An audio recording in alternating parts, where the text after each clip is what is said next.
AEW is chaotic and frustrating backstage. Plus, there's big changes to Ric Flair's last match, and controversial ex-WWE and UFC stars are booked on a major indie show. It's all in the wrestling news right now. Chaotic and frustrating. That is how the AEW backstage area has been described in a report by Voices of Wrestling. So this is what they write. Quote, on the heels of multiple Fightful reports regarding MJF's displeasure with his current contract situation, a source from the AEW locker room tells us that MJF is hardly the only talent feeling some level of discontent, describing the backstage atmosphere as chaotic with a lack of structure, with common complaints ranging from not knowing angles or finishes until close to showtime, and things like redundant finishes and angles to set up matches being very frustrating. Quote, every single one of us is pulling our hair out, end quote, according to one source. While not on the same level of WWE issues like Monday Night Raw, often being rewritten on the day or even on the fly as the show is airing, we are told that AEW is not all sunshine and rainbows on game day, as some may perceive it to be. I kind of get it. I kind of get it. There is a fraught nature to AEW programming. Sometimes it's a bit chaotic, isn't it? They jam it. Maybe it's because they jam a lot in, and there's a lot of details going on every Dynamite, for example. I think me and you are both seasoned pros, Tom. We've both worked in the wrestling business. Mate, we are. We've been around forever, man. And I think even at WCPW, and we had quite a few wrestlers mentioned that our locker room or our backstage atmosphere was typically better than the general wrestling promotion. Like, it was a positive environment. Even there, things went wrong. Things go wrong when you're putting on a show of that sort of scale. And we only did it once every month or so, maybe a bit longer. Whereas these are doing it every single week.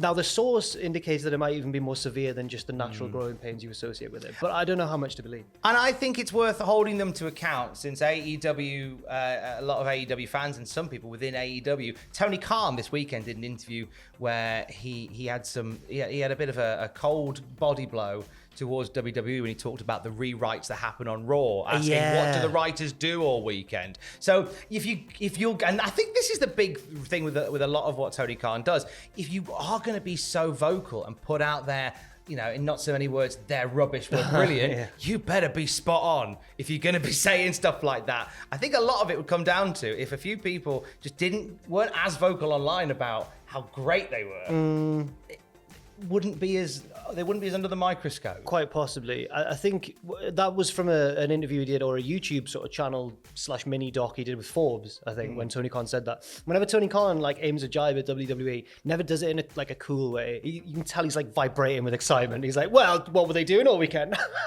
Yeah. Inside he's like, go on, come on, Tone. Inside is like a little graphic from Wii Sports, and they're playing baseball. Home run! I thought you were going to do the golf one for some reason. Nice on. Nobody asked. So I do get that vibe from watching AEW, that it is a little bit. It is very fraught in nature. The one thing that WWE always, whilst we hear the stories and we report the stories about WWE being ripped up and rewritten lastminute.com, you never get that sense of that when you're watching the show. It's very much like a duck on the water. Okay. Where you don't see the chaos behind. Right. Sometimes with AEW, I do see a bit of the chaos. A little bit. Quite a bit of the chaos. But I think neither show backstage on show day is going to be a calm working environment. No, but certainly an interesting one, especially with all the comments about MJF possibly looking for either more money or pastures new, or both. Let's talk about Ric Flair's last match, taking place at the event Ric Flair's Last Match. In Ric Flair, now I got a bit of grief yesterday from a couple of people. Okay. For not showing the due respect to Ric Flair making a return from retirement.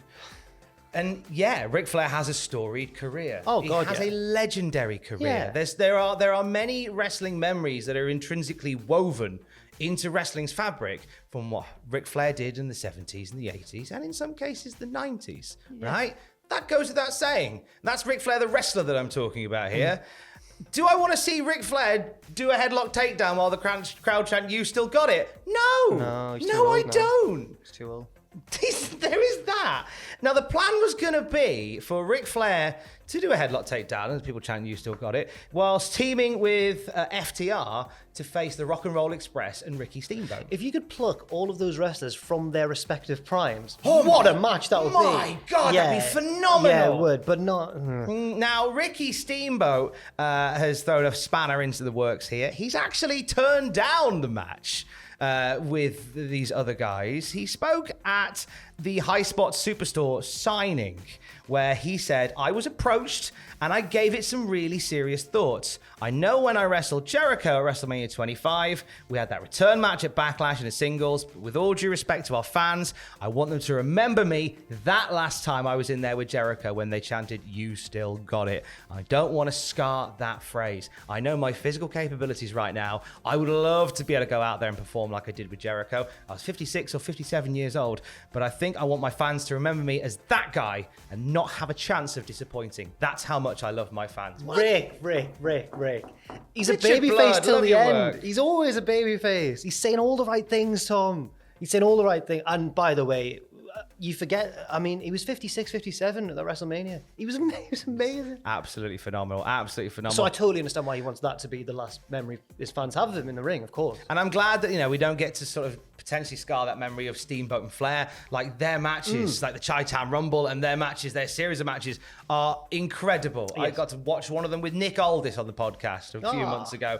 And they were phenomenal matches. Incredible pieces of wrestling history. Don't want to see Ric Flair wrestle. Ric Flair's last match. I'm just saying. I mean, imagine how sad it would be when Steamboat gets in and is inevitably slower than we remembered him, even from 2007. Yeah. It was 07.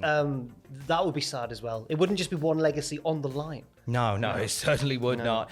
A few returns and a debut happening in Nottingham, of all places, Jack. This show, Tom, we've been talking about this.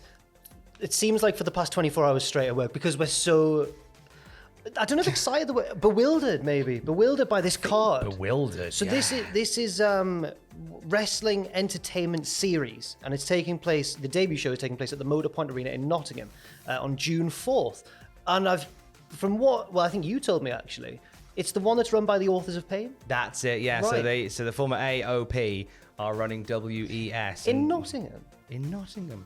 Of all places, fair enough. UK fans love a bit of wrestling. Just the AOP, I'm just like, okay, fair enough. Authors of East Midlands. Yeah. Doesn't scan as well as I'd hoped. So we are seeing a UFC fighter make their debut at this show, aren't we? So the main event is Adam Scherr, formerly known as Braun Strowman, in a world championship match, Tom, versus... Yes, Alistair Overeem. Okay. Former UFC fighter, not just UFC, huge kickboxing star in Holland, MMA superstar. For a time, he was regarded as one of the best. Alistair Overeem, who I believe has never wrestled before. He hasn't, and I think it was. Now he hasn't talked about this match per se, but he did an interview on the MMA Hour in August last year where he talked about, the fire he has for wrestling. He said, quote, the thing is with that whole wrestling thing, I watched it when I was 8, 9, 10 years old, just recently started again, and oh my God, this stuff is lame. It's lame. What are they doing? It's fake. It's lame. It's stupid. It's homophobic slur. It doesn't make any sense. It's lame. It's not even a sport. It's just lame. It's bad acting. It's just lame. Sorry for all the fans of WWE, but I'm just being honest. I'm just giving my opinion. Alistair Overeem versus Adam Scherr at the Nottingham Arena. Alistair! In June. What are you doing?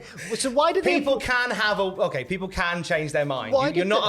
You are allowed to change your mind on stuff, but I find it funny that since August, this is a U-turn visible from the moon. Why did they approach him? He seems like the last person I'd possibly want connected to my wrestling. I didn't say lame, I said lame, which is Latin for brilliant. What's gonna happen? Shoot on him, Braun.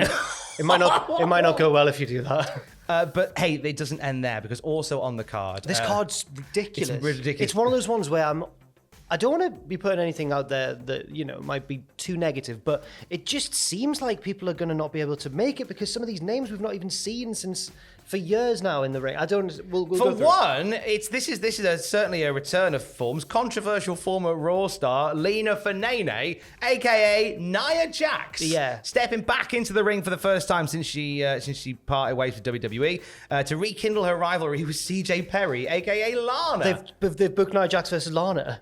This is why I can't quite. It hasn't sunk in yet. I'm like, how does this show exist? They haven't made it a tables match yet, but give it time. They've got to. Let's run down this card. I mean, it has 2 pre-show matches.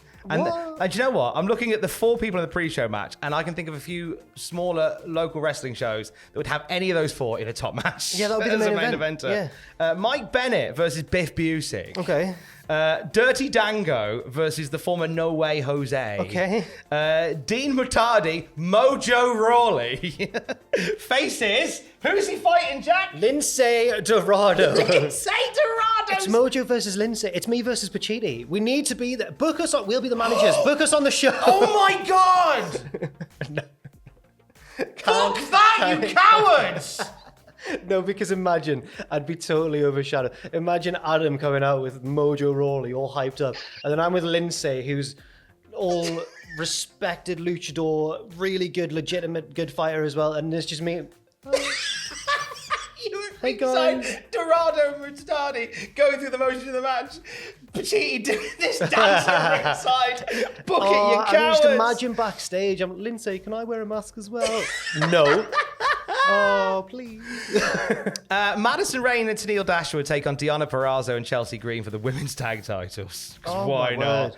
Killer Cross versus the former Kalisto, Samurai Del Sol versus Jonah in a triangle match. There's a lot of American indie talent here, but like top level, either recently released from WWE or affiliated with Impact or AEW. There's a lot of top names here. There's a lot going on. Authors of Pain take on the former Forgotten Sons, Weston Blake and Steve Macklin. Oh, yes. And then the aforementioned main events, Lena Fanene versus CJ Perry and Adam Scherr versus Alistair Overeem. Match is so... Alistair wrestling is lame, Overeem. Card is ridiculous. I don't know what to say about this. Tickets on sale now. You know what? Good on them. Yeah. Good on them. I hope it goes... I genuinely hope it goes really well, because a few years ago, when the UK scene was a booming, I think that anyone trying to put on a show this stocked with imports would have been laughed off the island. But now I think it's got a chance. I actually think it's got a chance. Let's see how we go. Wrestling's coming home to Nottingham. Oh, yes. More news throughout the day at cultaholic.com. Stay safe. Love you. Bye.